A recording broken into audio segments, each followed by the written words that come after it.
Amit Shah is speaking in the assembly. Let's listen in. ભારતના વડાપ્રધાન પદ માટે પદનામિત થયા. માનનીય અધ્યક્ષશ્રી, એક ગુજરાતી જનમત પ્રાપ્ત કરીને પહેલી વાર દેશની લોકતંત્રના ઉત્સવની અંદર, ચૂંટણીની અંદર એમના નામની જાહેરાત થઈ. ભારતીય જનતા પાર્ટીએ એમને વડાપ્રધાન પદ માટેના ઉમેદવાર બનાયા. એમના નેતૃત્વમાં ચૂંટણી લડાઈ ને લગભગ કાશ્મીરથી કન્યાકુમારીને આસામથી દ્વારકા સુધીના સમગ્ર દેશે એક ગુજરાતના પનોતા પુત્રને સમર્થન આપ્યું. પહેલીવાર એક ગુજરાતી ઘોષિત થયા પછી, ચૂંટણીના નેતા બન્યા પછી આ દેશના વડાપ્રધાન પદે વિરાજિત થવા જઈ રહ્યા છે. એ એક ઐતિહાસિક ક્ષણ છે. ધરાવતો એ આ વ્યક્તિ દેશના વડાપ્રધાન પદે માન્ય અધ્યક્ષશ્રી બેસવા જઈ રહ્યો છે.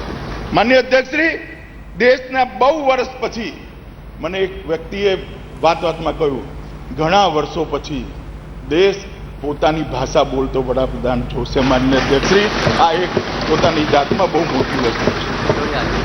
મને વિશ્વાસ છે માન્ય અધ્યક્ષશ્રી કે આ ગુજરાત વિધાનસભાનો આજે પ્રતિનિધિ તરીકે એક વ્યક્તિ જે એક નંબરની સીટ પર બેઠી છે એ દેશના પદનામિત વડાપ્રધાન છે. 26મી તારીખે સાંજે 6 વાગે દેશના વડાપ્રધાન થશે. આ ગૃહના બધા સભ્યોનો વિશ્વાસ છે માનનીય અધ્યક્ષશ્રી કે દેશની સામે જે વિકરાળ સમસ્યાઓ અત્યારે ઊભી છે એનું સમાધાન આ વ્યક્તિ નિશ્ચિત લાવી શકશે. અને દેશની અંદર ભલે મોડું થયું પણ 21મી સદીની શરૂઆત મોડી પણ થશે. અને 21મી સદીનું નેતૃત્વ દુનિયામાં ભારત વર્ષ કરે એ પ્રકારના એક રસ્તાનું નિર્માણ આ વ્યક્તિ દ્વારા થવાનું છે. માનનીય અધ્યક્ષશ્રી, રાજ્યના મુખ્યમંત્રી રહેવાના લીધે રાજ્ય અને કેન્દ્રના સંબંધોનો પણ સારો, નરસો, કડવો, મીઠો દરેક પ્રકારનો અનુભવ માન્ય નરેન્દ્રભાઈને છે. મને શ્રદ્ધા છે કે એક રાજ્યનો મુખ્યમંત્રી જ્યારે દેશના વડાપ્રધાન બને ત્યારે નિશ્ચિત રૂપે સંઘીય ઢાંચો મજબૂત થશે, ફેડરલ સ્ટ્રક્ચર પણ મજબૂત થવાનું છે. માનનીય અધ્યક્ષશ્રી, અને દેશના ફેડરલ સ્ટ્રક્ચરને એક નવા પ્રકારના અભિગમની જાણકારી મળવાની છે. ટીમ ઇન્ડિયાની કલ્પના જે નરેન્દ્રભાઈએ દેશની સામે મૂકી છે, એ ટીમ ઇન્ડિયાની કલ્પના જ્યારે ચરિતાર્થ થશે ત્યારે રાજ્ય અને સંઘીય ઢાંચો, મતલબ રાજ્ય અને સંઘ બંને ભેગા થઈને કઈ રીતે દેશને સ્વર્ણિમ ભવિષ્યમાં લઈ જઈ શકે એનું એક આદર્શ મોડેલ ઊભું કરવાનો પ્રયાસ નિશ્ચિત રૂપમાં આવનારા દિવસોની અંદર થવાનો છે. દેશની જનતાએ ગુજરાતીની અંદર વિશ્વાસ મૂક્યો છે, ગુજરાતના એક પનોતા પુત્રની અંદર વિશ્વાસ મૂક્યો છે. અને જ્યારે દેશે ગુજરાતીમાં વિશ્વાસ મૂક્યો છે ત્યારે ગુજરાતી એને પૂરો કરવાનો એ આ દેશની અંદર ઇતિહાસ. મહાત્મા ગાંધી હોય, સરદાર પટેલ હોય કે મોરારજીભાઈ હોય, રાષ્ટ્રીય રાજનીતિની અંદર દેશના ગુજરાતીને જે રોલ મળ્યો એ રોલ એમને એ રીતે ભજવ્યો છે, પોતાના કામ એ રીતે કર્યા છે કે હંમેશા ગુજરાતનું માથું ઊંચું રહ્યું છે. અને હું માનું છું કે આ ત્રણેય મહાનુભાવો પછી નરેન્દ્રભાઈની રાષ્ટ્રીય રાજનીતિની અંદર આજે જે જગ્યા બની છે અને દેશના વડાપ્રધાન બનવા જઈ રહ્યા છે ત્યારે સમગ્ર ગુજરાત એ વાત પર ગૌરવ કરી શકે એ રીતની કામગીરી આવનારા દિવસોમાં જોવા મળશે. અને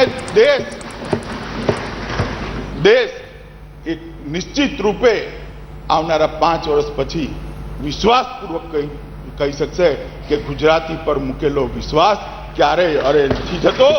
એનું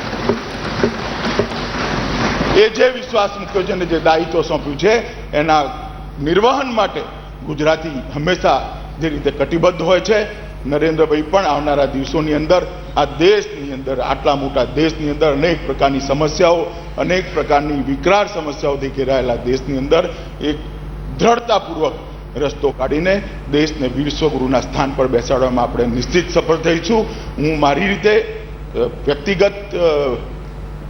વ્યક્તિ તરીકે પણ અને સમગ્ર ગૃહના બધા જ સભ્યો તરફથી, કારણ કે બધા તો બોલી નહીં શકે, નરેન્દ્રભાઈને ખૂબ શુભકામનાઓ આપું છું કે આપ આ દેશને આઝાદીના આટલા વર્ષો પછી પહેલીવાર પહેલીવાર આઝાદીના આટલા વર્ષો પછી એક આટલો મોટો જનાદેશ મળ્યો છે અને એક પૂર્ણ બહુમતવાળી સરકાર મળી છે, ત્યારે ચોક્કસ દેશ ઉજ્જવળ ભવિષ્યની આશા રાખે છે અને આપ પણ પરિશ્રમની પરાકાષ્ઠા અનેકવાર કરીને જનતાને જ્યાં જ્યાં આપને મોકો પણ મળ્યો જનતાને એનો પરિચય કરાયો છે.